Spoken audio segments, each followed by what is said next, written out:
ওই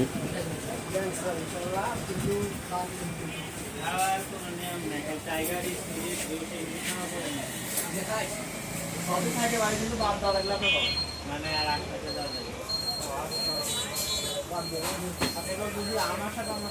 না না এটা আমাশা না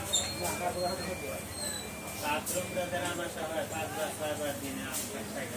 শাক সবজি বা গুস্ত খাইলে বদনা নিয়ে দৌড় মারতে হয় একটা মসুরের মাঝে বদনা নিয়ে দৌড় আর দিনে একবার বাথরুম হয় কিনা গ্যাসের গুঁড়ি ওই জন্য লাগে আমি নেওয়ার পরে একদিন করে গ্যাসের গুঁড়ি মশলা তাবা 3 মাস আসা হয়েছে করলে 2 মাসের ভিতরে 3 মাসের একবার দিবে আর 1 মাসের মিলে রাখবো দাদা আবার নতুন মাল নতুন লাগিয়ে কিনা সময় লাগে